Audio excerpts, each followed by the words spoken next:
Hvala Jezus in Marija, dragi prijatelji, lepo pozdravljeni pred malimi ekrani. Lepo pozdravljeni tukajšnjega župnika Martina in Bog vas živi v naši domači oddaji Pot poti. Lepo pozdrav vam in vsem poslušalcem in gledalcem. Na začetku bi vas prosil, da se našim gledalcem na kratko predstavite. Sem Martin Pušenjak, doma iz Ljutomera. Posvečen sem bil leta 1972 in škof dr. Držečnik me je takrat poslal za kapelana Gorišnico, to je Sveta Marjeta nižje Ptuja. 1975. novembra sem pa prišel v župnijo Ljubno ob Savinji, kjer sem tudi sedaj še danes navzoč. Morda bi našim gledalcem oddaje Pot poti povedali, kje pravzaprav Ljubno ob Savinji leži, kajti to je kraj, ki je malo manj poznan našim gledalcem, predvsem tistih v mestih. Kraj leži v Gornjegrajski dekaniji, kot rečemo. Če malo povem razdalje, na jugu je Mozirje, oddaljeno 12 km, na severu je zadnja župnija Solčava, z Logarsko dolino oddaljena 24 km, na zahodu je kot zadnja župnija Nova Štifta pri Gornjem Gradu, oddaljena 12 km, na vzhodu pa to našo župnijo obkrožajo obronki Smrekovca in ugaslega ognjenika Komna, ki je 30 milijonov let star in kjer imamo na vrhu tudi kapelo. Prosim vas, če nam predstavite utrip župnije. Župnija Ljubno ob Savinji ima okrog 1800 prebivalcev, od tega jih 400 približno hodi v nedeljah k sveti maši. Pri bogoslužju sodeluje recimo približno 40 bralcev Božje besede. Otrok v teh 35 letih, kar sem na Ljubnem, je padlo število za vsaj 30 do 40, tako da je sedaj trenutno 120 otrok pri verouku. Vsa leta pa ni prijavljenih približno 15 do 25 otrok, ker namreč kraj sam je zaradi trgovskega pomena od vsega začetka, ko je bila tukaj flosarija, liberalnega mišljenja. Pa vendar tisti, ki sodelujejo v Božji hiši in v cerkvi in župniji, sodelujejo s srcem, z dušo in so res zavzeti za to, da se Božja beseda, Jezusov nauk širi, oznanja. Katere pa imate podružnične cerkve? Podružnic imamo 3 in pa še kapelo, kot sem že prej omenil, na Komno, ugasnjeno ognjeniku. Najstarejša podružnica je zgoraj na višini 882 metrov, posvečena svetemu Primožu in Felicijanu, zgrajena 1481. leta. Letos smo tam obhajali slovesnost, kajti cerkev smo na zunaj in znotraj skoraj popolnoma obnovili in smo julija povabili celjskega škofa, dr. Stanka Libovška, da je cerkev blagoslovil in po maši je bilo seveda zelo veselo praznovanje tega dogodka in pa veselje, da smo veliko obnovili. Potem še druga podružnica na Pokopališču, kjer je v kroniki zapisano, da je že leta 1666 bila tam bratovščina svetega Jožefa in je bila prvotno tam zgrajena kapela svetega Jožefa, ki dejansko še danes stoji. Sedanja oblika cerkve je bila dokončana 1830. Tudi to cerkev smo lani obnovili, predvsem klopi stare 112 let in še narediti talno gretje v cerkvi, kajti v zimskem času se pozna prav pri pogrebih, da je prijetno toplo in tudi vse Marijine praznike, kjer je cerkev posvečena Mariji v nebi vzeti, praznujemo prav na tej podružnici. Posebna slovesnost je pa ta zadnja nedelja avgusta, ko obhajamo Konstancovo nedeljo in s procesijo z Najsvetejšim, kar pa pripravijo mladi iz posameznih krajev. Potem je še tretja podružnica, oddaljena od tukaj proti Smrekovcu in Komnu, 5 kilometrov, posvečena je svetemu Miklavžu, tam pa sedaj običajno je 6-krat na leto sveta maša, večkrat imamo tam tudi kakšno poroko in pa želijo si tudi krst otroka v tej cerkvi. Razen tega začnemo že nekaj let zapored občinski praznik, zadnjo nedeljo v juliju, ko se začne ta znani flosarski bal, ki je na Ljubnem letos že bil 50. po vrsti, jubilejni. Naši gledalci zdaj poti sedaj vidijo kip svete Elizabete. Kdo je bila pravzaprav sveta Elizabeta? Sveta Elizabeta Ogrska je bila hči ogrskega kralja Andreja II. In matere Gertrude Andeške. 1207. se je rodila na gradu Sarospatak na severu Madžarske. Že 4-letno so jo zaročili z 11-letnim Ludvikom, mejnim grofom Turingije v jugovzhodni Nemčiji. V zakonu je rodila 2 otroka, Hermana in Zofijo, ki je bila kasnejša opatinja v Altenbergu. Mož Ludvik, navdušen nad križarskimi pohodi, je leta 1227. umrl zaradi kužne bolezni. Kot vdova je Elizabeta začela živeti zelo krepostno, ob gradu je zgradila bolnišnico in začela pomagati bolnikom in revnim.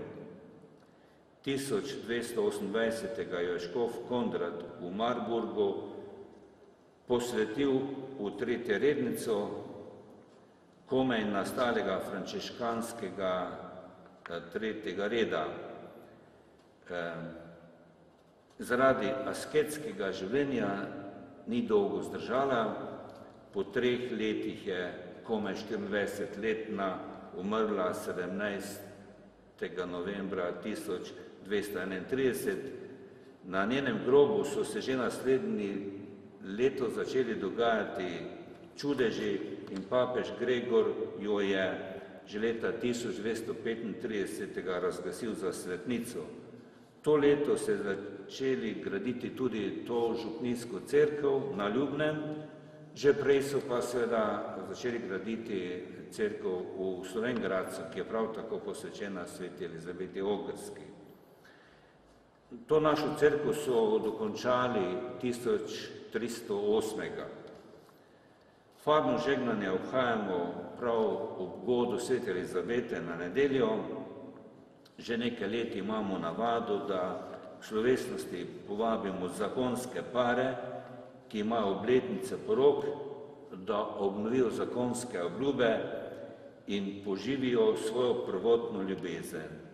Sveta Elizabeta je zavetnica Karitasa, frančiškanskega tretjega reda, potem dobrodelnih društev, pekov, beračev, klošarjev, sirot, vdov in zakoncev.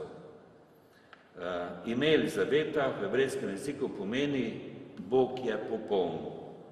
Ob 800-letnici njenega rojstva smo zunanjost župinske cerkve popolnoma obnovili in tudi to okronali z blagoslovom in takrat povabili takratnega celjskega škofa 2007.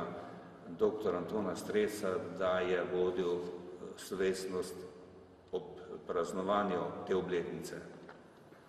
Kot naši gledalci vidijo, je cerkev zelo lepo urejena. Tukaj je tudi nekaj kipcev. Posebej se mi zdi pomembno, da imate na vidnem mestu Sveto pismo. Na ob oltarju desni in levi strani sta srce Jezusovo pa srce Marijino, pa bi morda kakšno besedo tudi na to dejali.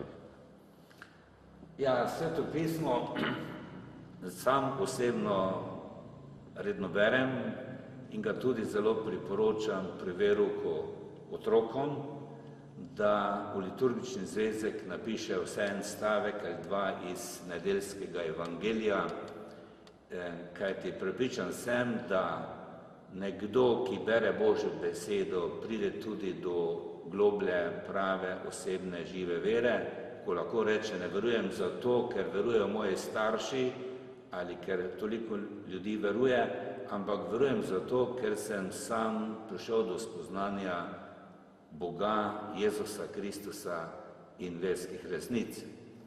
Ob glavnem oltarju, ki je narejen iz marmorja in delo Janeza Vornika iz Radovljice, sta res sedaj obnovljena kipa, srce Jezusovo in srce Marijino. Vsak prvi petek in prvo soboto pride kar nekaj več ljudi, ko obnovimo posvetitev Jezusovemu in Marijinemu srcu. Morda bi še ob tej priložnosti izkoristil vprašanje, kako pravzaprav kot duhovnik ste, vsaj po pismih sodeč vidim, zelo blizu temu kmečkemu, ubogemu človeku, da vas imajo radi, se hvala Bogu, da je tako. Ja, sam izhajam iz kmečke družine, kjer sta bila oče in mama zelo verna. Oče, ki je že rajni, je 50 let pel na goro z velikim ponosom, z veseljem, s srcem in z dušo. In tukaj seveda niso samo kmetje, so tudi delavci in tovarne na Ljubnem, in vendar čutim z vsemi temi ljudmi, da so po veri moji brati in sestre. Razen tega, posebnost na Ljubnem je tudi ta, ob cvetni nedelji, ko ljudje ne naredijo samo butar, ampak tudi naredijo posebne simbole iz kmečkega življenja, potem iz verskega življenja, živalskega sveta in pa iz življenja družabnosti, radosti, veselja. Letos smo posebno slovesno obhajali cvetno nedeljo, ko smo povabili nadškofa, pomočnika, dr. Marjana Turnška, da je prišel blagosloviti zelenje in te ljubenske potice, kot rečemo, in se je čudil izvirnosti, pestrosti teh simbolov. In ob tej priložnosti nam je tudi Pošta Slovenije izdala za celo Slovenijo 2 znamki z simbolom, znamenjem teh potic.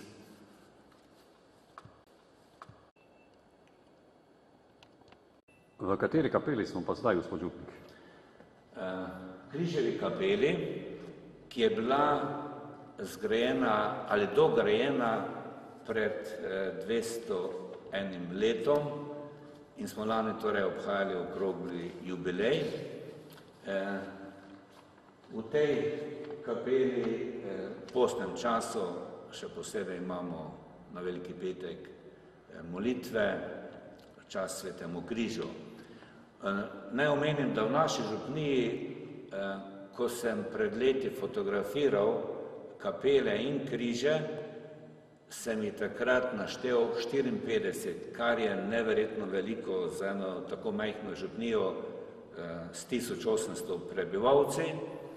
Tudi, kot sem že prej omenil, je na visokem hribu Komno na višini 1695 metrov kapela, kjer imamo 2krat letno svetomašo in en ključar je letos, oziroma že lani, naredil križov pot ob domači kapeli, kamor je letos povabil skupaj z drugimi molivci križevega pota gospoda nadškofa in metropolita dr. Franca Krambergerja in bomo oktobra z njim skupaj praznovali postavitev tega križevega pota na eni domačiji.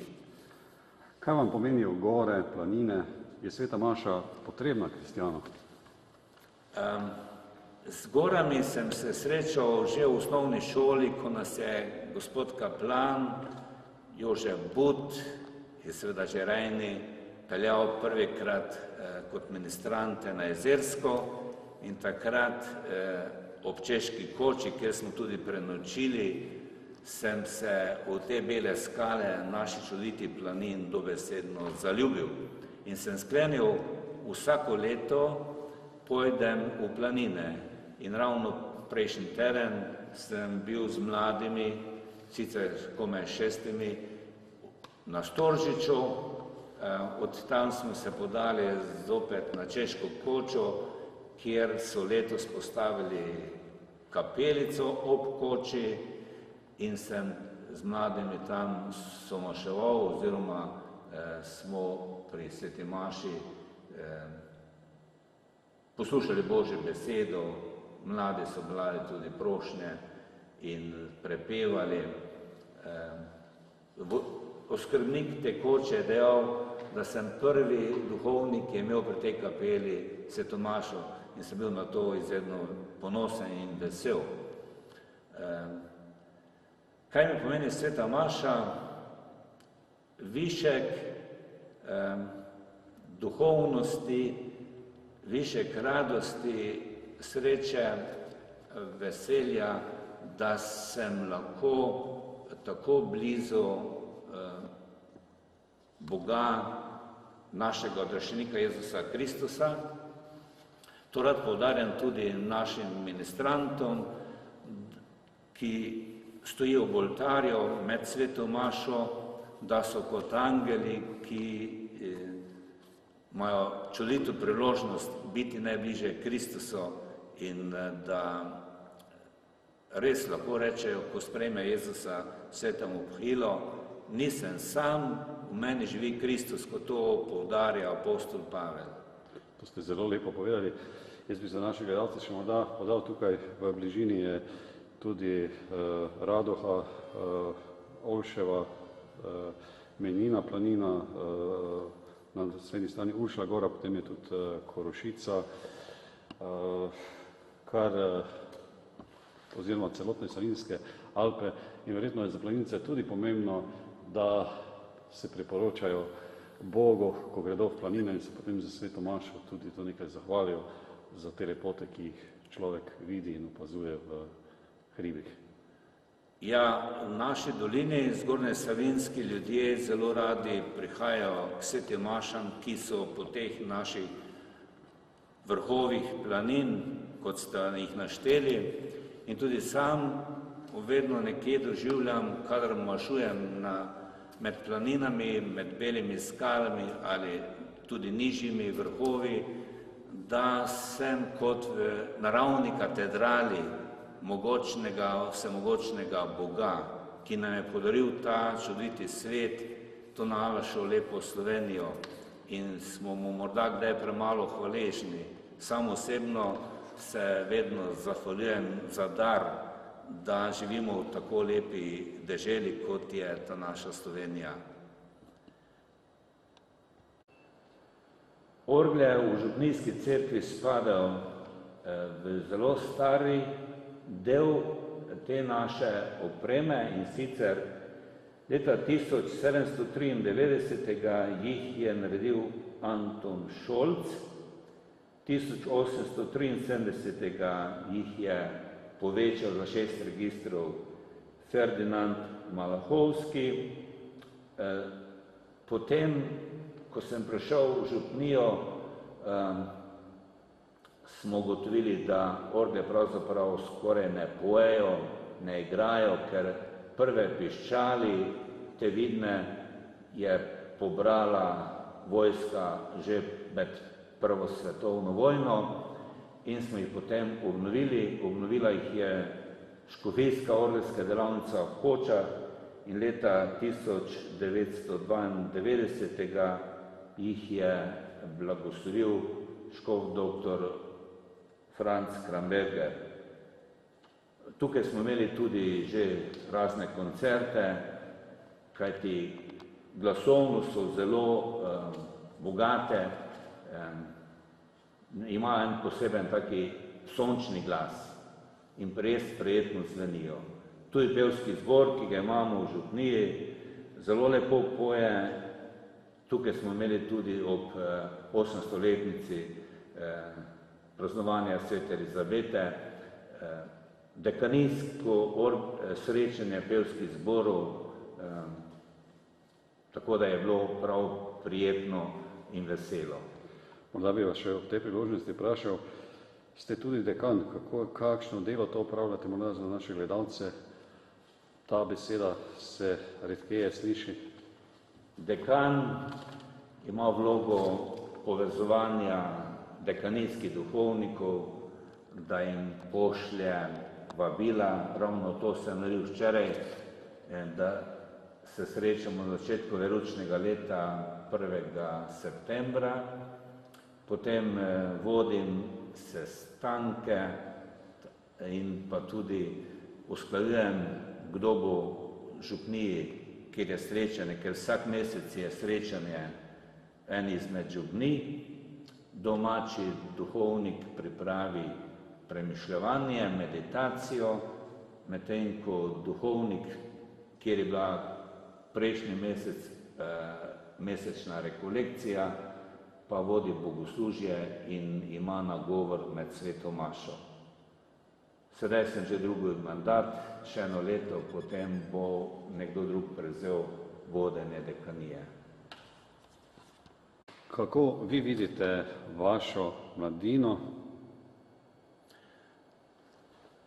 Večkrat pomislim na čas, ko sem sam bil mlad in mislim, da bistvene razlike najbrž ni med današnjimi mladimi in takratnimi. Vsak človek hrepeni kot mlad po ljubezni, sreči, iskrenosti, poštenosti, delavnosti.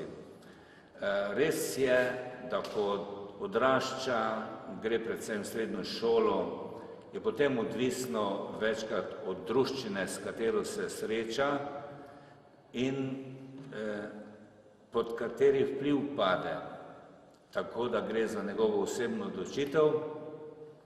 Res pa je, da velika razlika med mladimi takrat in danes ta, da je vpliv medijev danes absolutno prevladujoč in če večkrat slišijo neko tudi napačno trditev v medijih, potem se tisto sprejmejo kot resnico, čeprav je popolnoma nasprotna s evangelskim naukom in z Božjim načrtom.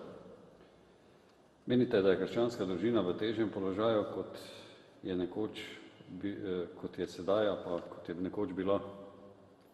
Ja, to bi zdaj težko presodil v težjem položaju. Tudi tukaj je, spet moram se ozreti na vpliv medijev, naj bo tisk, radio, televizija,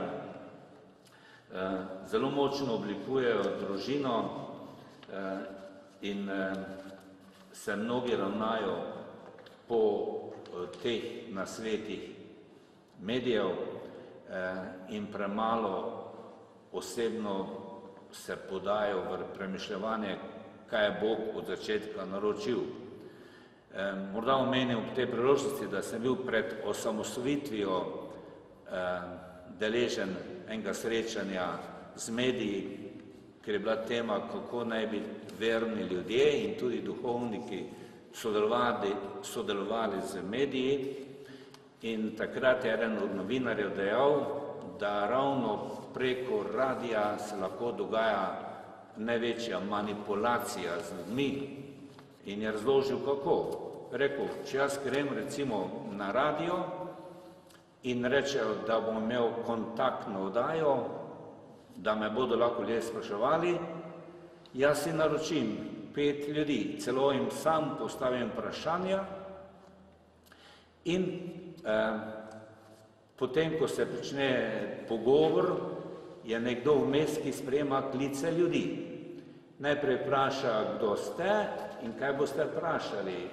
Če je odgovor, vprašanje, tako kot sem ga postavil, potem bo se ta glas slišal preko radia. Če pa recimo bo vprašal nekdo bolj izzivalno ali celo nelogično, bo rekel novinar, ja, oprostite, zveza je bila prekinjena.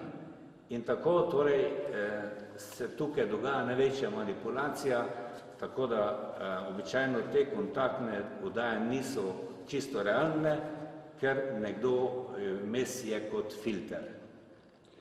Je pa verjetno za kristjane najbolj pomembna tista družinska molitev, ki dejansko povezuje družino, partnerje, otroke, pa tudi kot občestvo v župniji z duhovnikov in tudi za duhovnike je potrebno moliti. Tega se pa velikokrat ljudje, kristjani, premalo zavedamo, kajti svetost duhovnikov je le treba to nekaj izmoliti pri Bogu in enega takšnega Jezusovega duhovnika tudi sedaj gostimo v oddaji Pot poti. Ja, v župniji spodbujam, da ob prvih četrtkih 1 uro molimo za duhovne poklice in kar nekaj več ljudi se je za to odločilo. Skoraj 100 ljudi v župniji moli 1/10 rožnega venca za nove duhovne poklice in se tudi udeležuje posebnih srečanj, kar je hvale vredno in sam jih seveda znova spodbujam, pa tudi sam osebno molim v ta namen, ker vem, da brez molitve je nemogoče, da bi jaz obstal kot duhovnik in tudi vernik brez molitve nikakor ne more ostati vernik. Slej ali prej omaga pod težo križa in nasprotnimi mnenji, ki zelo nasprotujejo duhovnim poklicem, pravzaprav vsemu, kar je krščanskega, kar spada, kot rečemo, v krščanske vrednote. Naši gledalci zdaj na sliki vidijo tudi blaženega Antona Martina Slomška in tega moža se veliko Slovencev oklepa, čeprav tudi ostalih svetnikov in prav je tudi, ga imate zelo lepo postavljenega pred oltarjem, njegovo sliko, tudi molitev in... Ja, osebno mi je Slomšek zelo pri srcu in tudi pri veruku, kot v cerkvi večkrat poudarjam, kakšno misel, ki je on izrazil glede vzgoje, glede verskega nauka, življenja po veri, odnosa do naroda, do kulturne dediščine, do slovenskega jezika in vsega, kar človeka dela bolj človeka. Zato je Slomšek res vzor ali kot ena zvezda svetla, ki sveti slovenskemu človeku. Morda bi bilo na kraju še prav, da kakšno besedo rečemo o vaših sodelavcih. V župniji imamo za vse 4 cerkve po 2 ključarja in tako imam en tim res, ki skrbi, da mi cerkve obnavljamo postopoma skozi vsa ta leta in me dejansko pri tej obnovi podpirajo. Potem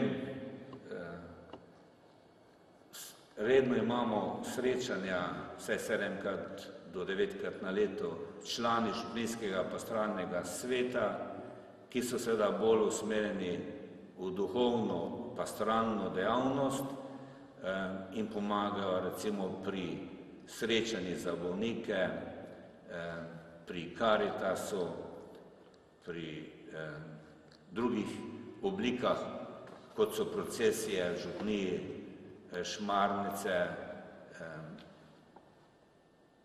pa druge dejavnosti. Potem imamo skupine krasilk in čistilk, Cerkev čistijo nekako po vaseh, tako imamo, recimo vsaka vas ima 5 skupin, pride na leto 2 do 3-krat na vrsto za čiščenje, krašenje in sem vesel, ko res si ljudje, vsaj večina vzame čas in ima občutek, da je Božja hiša očiščena in okrašena in da se prijetno počutimo pri svetem bogoslužju. Ministrantov je od 15 do 20, sodelujo pri sveti maša, procesija, izredni dogodki, kdaj tudi grem z njimi na kak izlet, na kopanje, tako da jih malo človek nagradi za njihovo požrtvovalnost. Pa tudi za druge imamo kdaj kakšno pogostitev in družabno srečanje. To je lepo, ja. Žal se bliža konec te lepe oddaje v Ljubnem ob Savinju. Morda bi za konec, gospod župnik, položili na srce našim gledalcem kakšno misel na svet, morda povabilo k sveti maši ali takrat, ko se vračajo z planin in poromajo k sveti Elizabeti in ji priporočajo svoje težave, prošnje, molitev. Ja, povabil vas na Ljubno, posebej recimo, ko praznujemo cvetno nedeljo, je res nekaj posebnega v slovenskem merilu, ker mislim, da v drugih župnijah, tudi sosednjih, ni takih primerov simbolov teh ljubenskih potic. Lepo praznujemo tudi sveto Elizabeto, potem to, kot sem prej omenil, že Konstancevo nedeljo. Kaj bi položil na srce? Predvsem morda to, vsak naj bo vesel, da obstaja, da živi, ker ga je Bog hotel. Potem vsak naj bo vesel, da ima ob sebi nešteto ljudi, ki jih je zopet Bog dal nam kot dar in so od krsta dalje moji brati in sestre. Kristjani imamo razlog, da življenje vsak dan praznujemo. Leta 1974, prej sem prišel na to župnijo, sem eno leto prej šel na koncil mladih, ki je bil v Tezeju, Franciji. Takrat je voditelj tezejske skupnosti Rože Šuc dejal, življenje je praznik, kajti praznujemo ga zaradi vstajenja Jezusa Kristusa in on sam nam pripravljen, sam veliki praznik v Božjem kraljestvu. Torej, praznujemo ga že danes, je dejal, in to mi je ostalo v spominu, v srce zapisano, tako da sam osebno se življenja vedno veselim, kljub raznim večkrat kakim problemom ali težavam, sem Bogu hvaležen, da sem, da obstajam in to poudarjam posebej še rad verukarjem, otrokom, da bi se veselili življenja skupaj s svojimi starši. Jaz bi se vam, gospod župnik, na koncu zahvalil za obisk, povabilo, da ste spregovorili te prijetne, lepe, duhovne besede, morda koga spodbudili. Ostanite še naprej v službi tega malega človeka, tudi kmečkega. Vsem želim vse dobro na vaših življenjskih poteh, predvsem pa ostanite še naprej pravi Jezusov dokloni in pokloni za pogovor. Hvala pa vam za obisk in prav lep pozdrav vsem poslušalcem in gledalcem. Vaš, spoštovane gledalke in gledalci, pa se isto moram zahvaliti za povabilo, da ste me pripeljali v tole lepo župnijo Ljubno ob Savinji. Pridite, poromajte tudi v ostale podružnične cerkve, predvsem pa k sveti Elizabeti in želim vam obilo Božjega blagoslova, predvsem pa vas pozdravljam s tistim starim krščanskim pozdravom, hvaljen Jezus in Marija in z Bogom do naslednjega snidenja v oddaji Pot poti. Višo Marija, moje veselje, viš moje želje, ljubil bi te.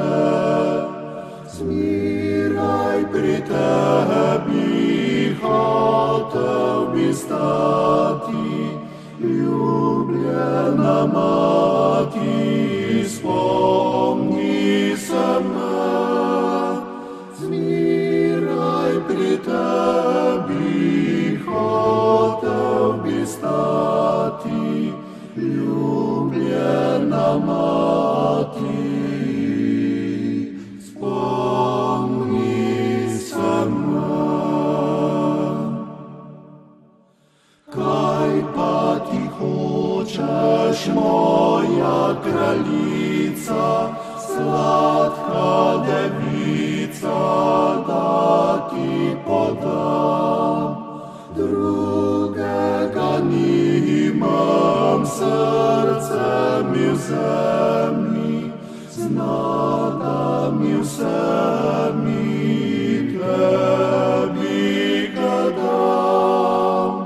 Drugega nimam, srce mi v zemlji, zna, da mi vse mi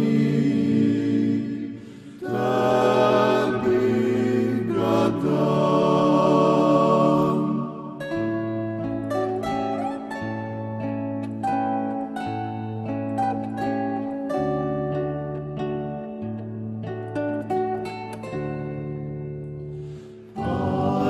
Kraljica si ga že vzela.